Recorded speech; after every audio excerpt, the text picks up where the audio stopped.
네, 역대상 2장부터 8장까지 하나님께서 이스라엘이라는 이름을 주신 그 야곱의 아들들의 후손들, 즉 이스라엘의 12지파 그 족보를 기록했던 역대기 기자는 1절에서 온 이스라엘이 그 계보대로 계수되어 그들은 이스라엘 왕조실록에 기록되니라 라는 이 구절로 이전 시대의 족보를 기록하는 것을 마무리 짓습니다.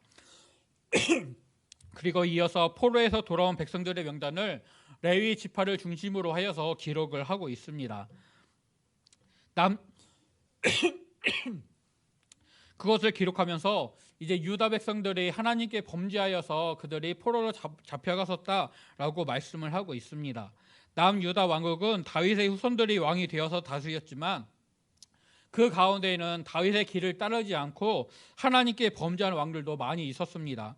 그리고 그런 왕들을 따라서 백성들도 하나님께 범죄하였었습니다.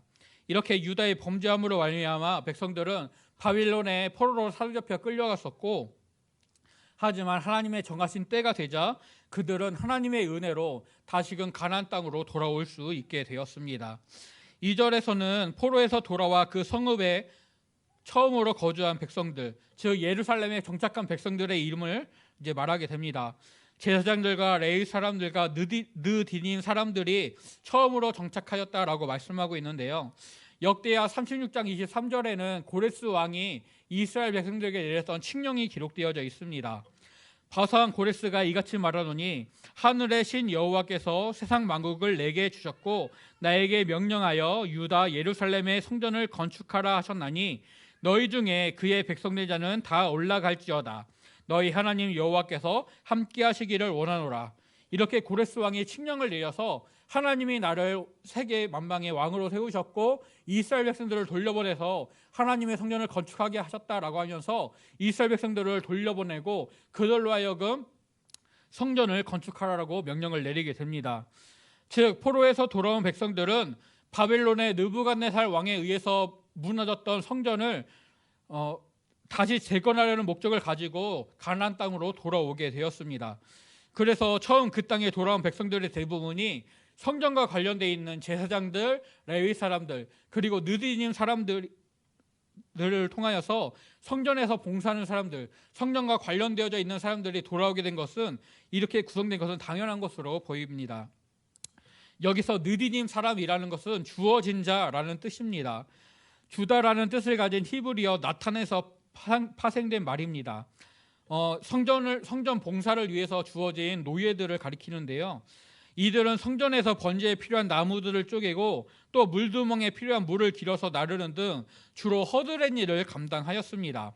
그들 대부분은 이방인들로서 전쟁 포로였습니다. 민수기 31장을 보게 되면 이스라엘 백성들이 미디안과 전쟁을 한 것이 기록되어져 있습니다. 민수기 25장에서 이스라엘이 시딤에 진을 쳤는데 모압 여인들과 음행을 행하게 됩니다. 당시 이방 신들에게 제사할 때는 신전에 속한 창녀들과 성관계를 맺는 것이 포함되어져 있었습니다. 그런데 이스라엘 백성들이 이것에 빠져서 음행을 행하고 바알보를 섬기게 됩니다. 그런데 이것은 미디안과 모압이 힘을 합쳐서 이스라엘이 스스로 하나님의 진노를 사고 하나님의 백성에서 떨어지게 하려는 그런 음모 가운데 행해진 결과였습니다. 모압 왕 발락이 출애굽한 이스라엘 백성들의 소식을 듣고 그들이 자기들을 치게 될까봐, 자기들보다 강하니까 그들을 두려워한 나머지 미디안 장로들과 함께 꾀를 내어서 발람 선지자를 데려다가 이스라엘 백성들을 저주하려고 합니다. 하지만 하나님께서는 이를 막으시고 발람 선지자를 통해서 오히려 이스라엘 백성들을 축복하게 하셨습니다. 그리고 가나안 땅 주변 나라들이 이스라엘에 의해서 정복될 것이다 라는 말씀을 주셨습니다. 이후에 모압과 미디안은 이스라엘이 스스로 망하게 해야 된다라면서 그들을 음행 가운데 유혹하는 계획들을 세웠고, 그래서 이스라엘 백성들이 하나님의 진노를 사게 만듭니다. 그래서 민수기 25장에 보면 이에 넘어간 이스라엘 백성들이 음행을 행하여서 바알보를 섬기게 되었고, 이 때문에 하나님께서 진노하셔서 이스라엘의 수령들을 태양을 향하여서 나무에 목매어 달게 하시는 등 이스라엘 백성들을 처벌하시는 장면이 나오게 됩니다. 또 이 일로 인하여서 하나님은 이스라엘 백성들에게 너희들은 미디안에게 이스라엘의 원수를 갚으라라고 명령을 하셨습니다. 그래서 31장을 보게 되면은 이스라엘 백성들이 각 지파별로 1000명씩 군사를 뽑아서 12,000명의 군사를 파견하였고, 이들이 미디안을 공격하여서 미디안의 5 왕과 또 남자들을 다 죽이고 부녀와 아이들 그리고 모든 재물을 탈취하여 돌아오게 됩니다. 그런데 모세는 그들이 잡아온 포로들 중에서 이제 남자를 알지 못하는 여자들 외에는 모두 죽이게 합니다. 그리고 남은 모든 것들을 전리품으로 취하게 되는데요. 하나님께서는 전쟁에서 얻은 전리품 중에 절반은 군인들이, 그리고 나머지 절반은 회중들이 갖게 하셨습니다.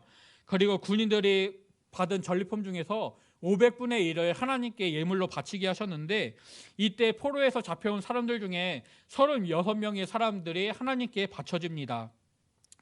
이 사람들이 바로 성전에서 일하는 노예로 사용이 되었습니다. 또 여호수아 9장을 보게 되면 가나안 땅을 정복하는 일에 기브온 사람들이 이스라엘 백성들을 속이고 그들과 화친 조약을 맺은 다음에 항복을 하게 됩니다. 그들이 이미 맺은 평화 조약 때문에 기브온을 공격할 수가 없었고, 그래서 여호수아 9장 23절에서 너희가 대를 이어 종이 되어서 다 내 하나님의 집을 위하여 나무를 패며 물을 깃는 자가 되어라 라고 말을 하였습니다. 이렇게 이방인 전쟁 포로들 중에서 하나님께 바쳐지는 사람들이 있었고, 그들을 성전의 노예로 삼아 성전의 허드렛 일을 감당하게 하였는데, 그들을 바로 느디님 사람이라고 불렀습니다.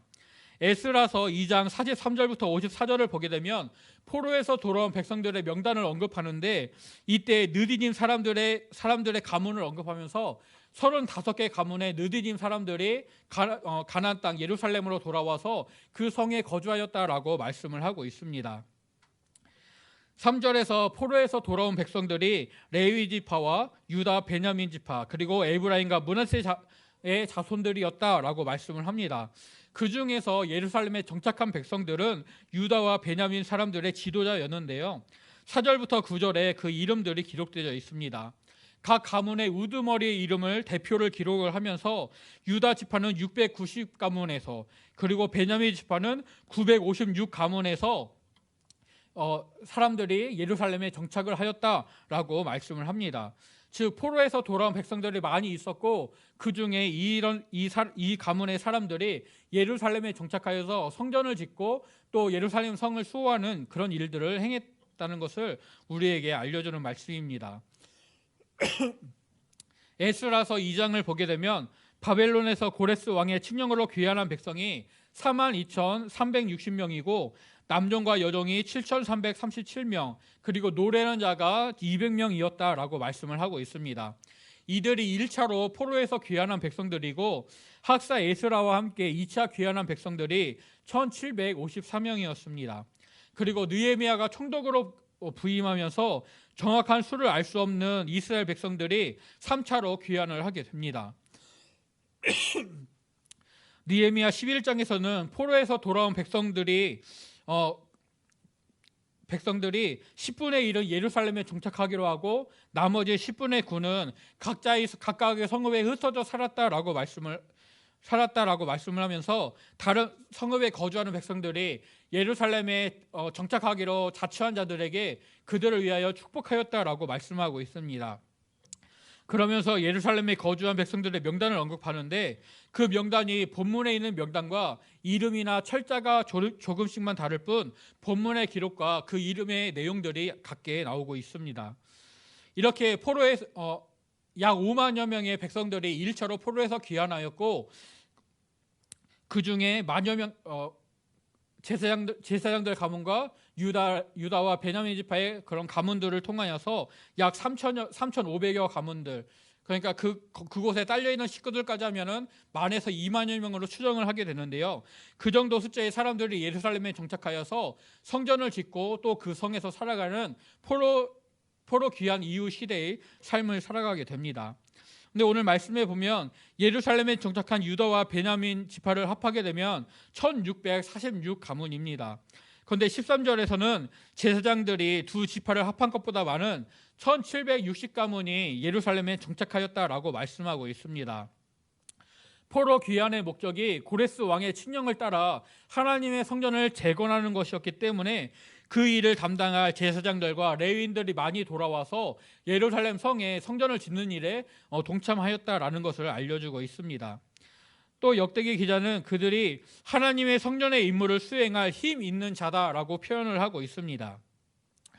하나님께서는 레위인들을 구별하시고 제사장들을 세우시면서 레위인들은 30살부터 50세까지 하나님의 성막에서 봉사할 수 있도록 하셨고, 또 그 중에서도 제사장들은 육체의 흠이 없는 자들, 또 가문의 결혼관계라든지 그 가문에 아무런 흠이 없는 자들을 그 제사장으로 세우게 하셨습니다.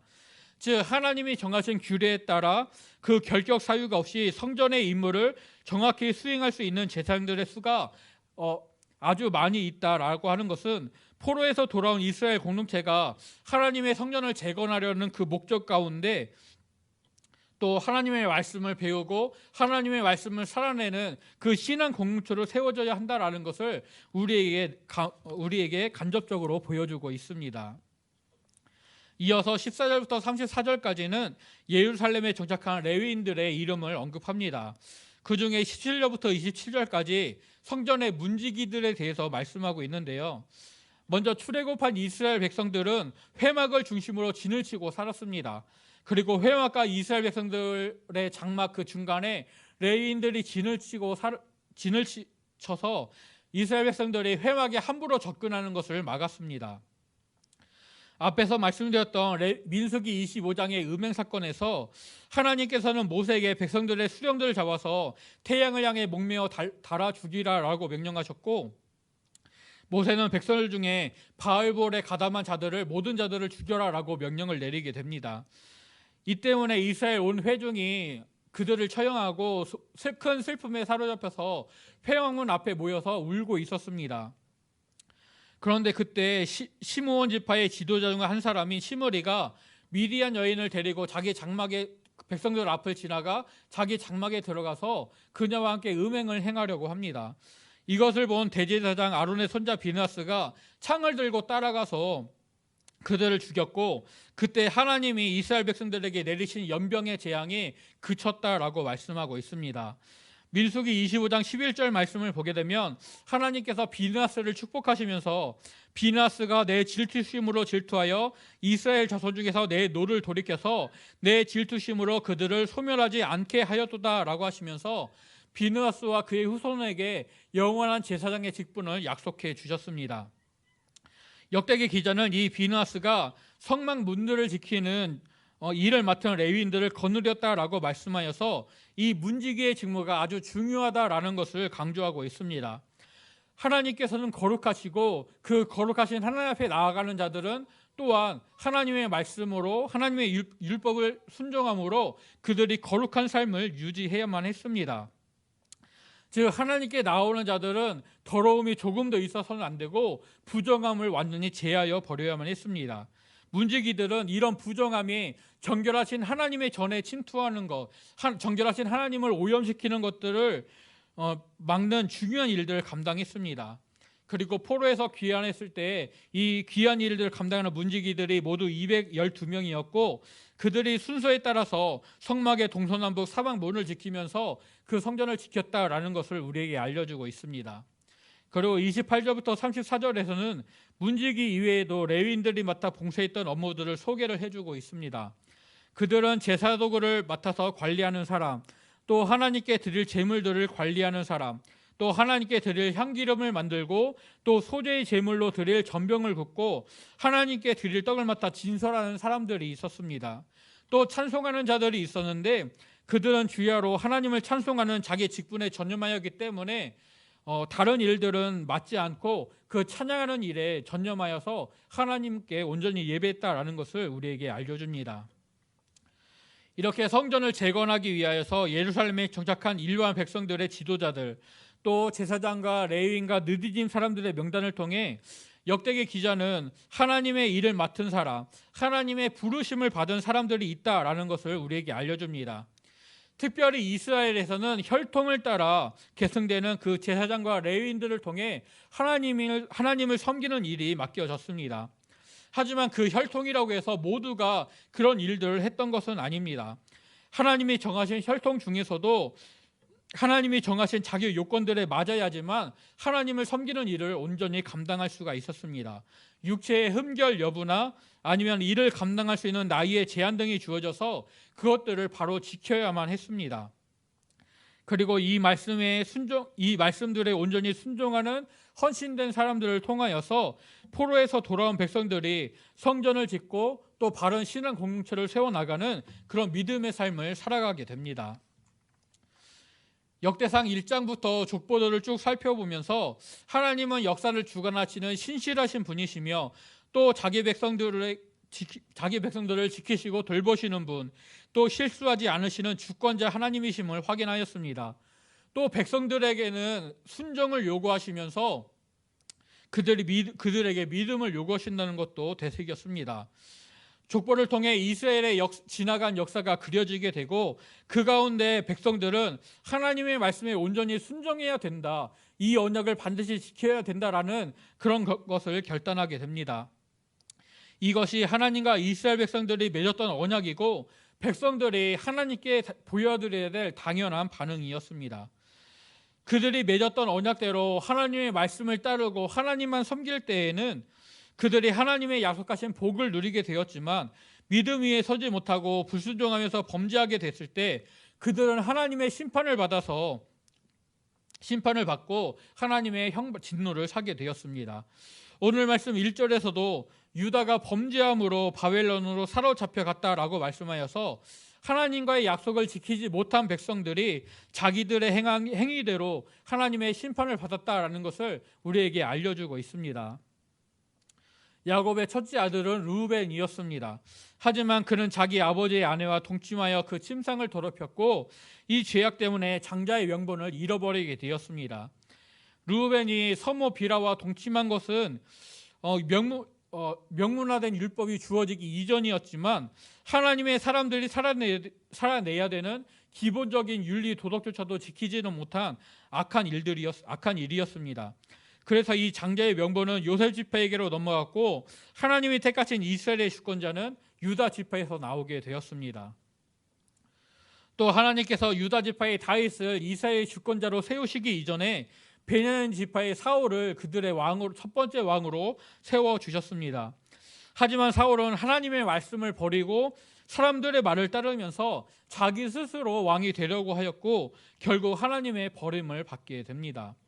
이 사울에 대한 이야기는 다음 주 말씀을 통하여서 다시금 살펴볼 것이지만 역대기 기자는 이 족보와 그리고 이스라엘의 왕들의 역사를 통하여서 하나님의 뜻에 순종할 때 이스라엘 백성들이 그리고 왕들이 하나님을 따르고 하나님의 말씀에 순종할 때는 하나님의 은혜와 평안을 얻었다, 하나님의 복을 얻었다. 그런데 하나님의 말씀에 불순종했을 때는 그들이 파멸되고 죽음을 맞이하게 되었다라는 것을 기록하여서 이 두 가지를 비교하면서 백성들에게 오직 하나님만을 믿음으로 따라야 된다라는 것을 강조하고 있습니다.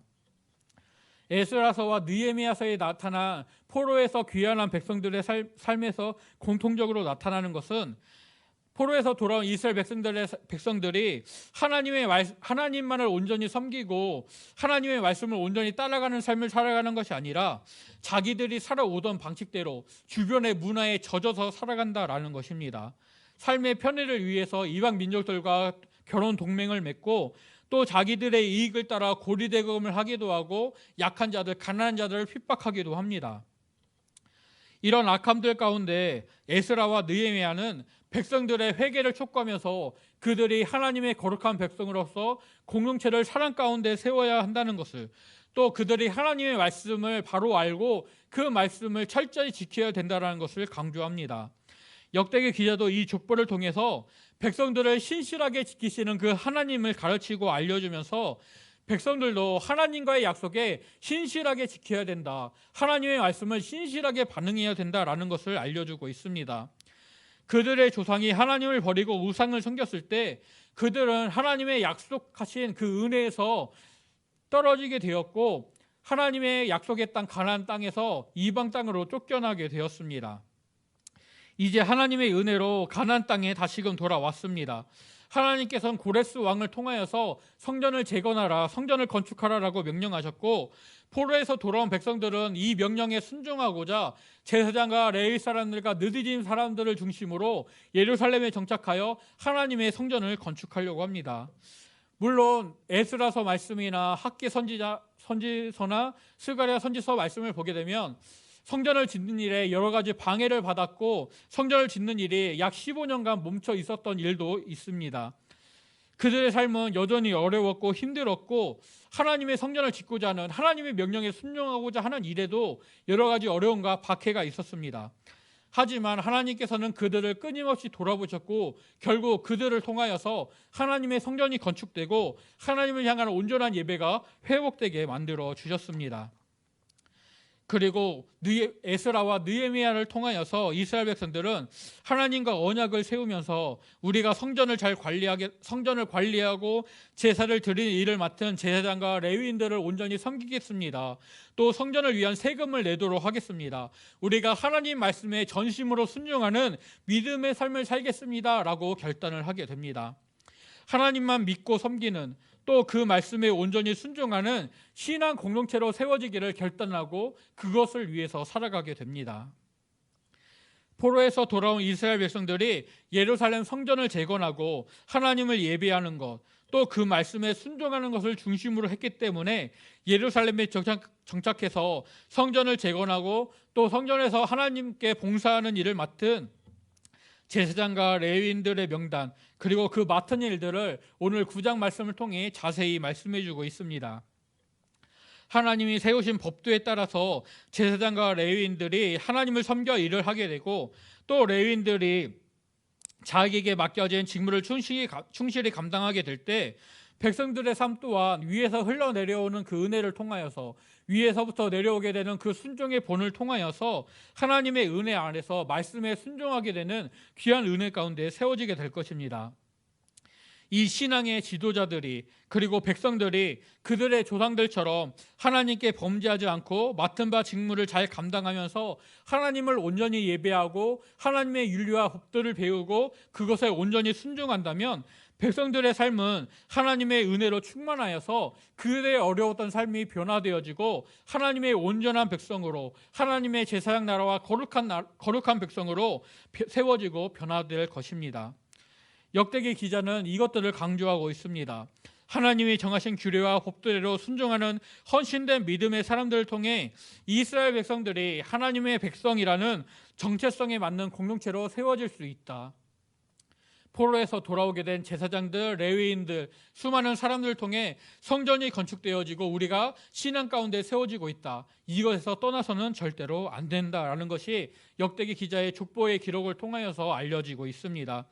이스라엘 백성들은 조상들의 역사를 통해 잘 배워서 하나님만 섬기고 예배하는, 또 하나님 말씀에 순종하는 그런 믿음의 백성으로 세워져야만 합니다.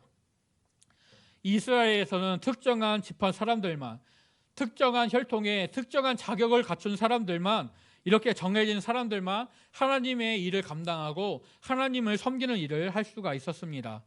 그러나 이제 우리는 그리스도 안에서 어떠한 자격이나 제한이 없이 하나님을 믿고 섬기고 또 헌신할 수 있게 되었습니다. 다만 우리에게 온전한 순종과 헌신이 요구될 뿐입니다. 하나님이 정하신 법도에 따라서 정해진 제사장과 레위인들이 하나님께 온전히 순종하고 헌신하여서 포로에서 돌아온 이스라엘 백성들을 신앙 공동체로 바르게 세워나갔던 것처럼 오늘 우리가 맡은 직무에 순종하고 헌신함으로써 하나님이 세워주신 우리 교회 공동체를 믿음 안에서 바로 세워나갈 수 있기를 간절히 소원하고 축복합니다.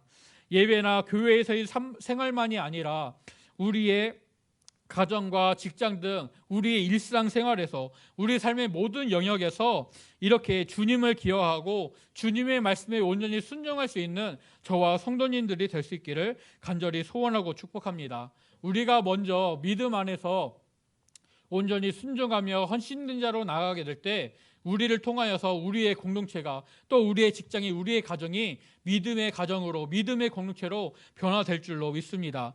그렇게 우리가 먼저 순종하고 헌신하는 가운데 하나님의 말씀에 순종하여 나아가는 귀한 믿음의 일꾼으로 온전히 세워지기를 간절히 소원하고 축복합니다.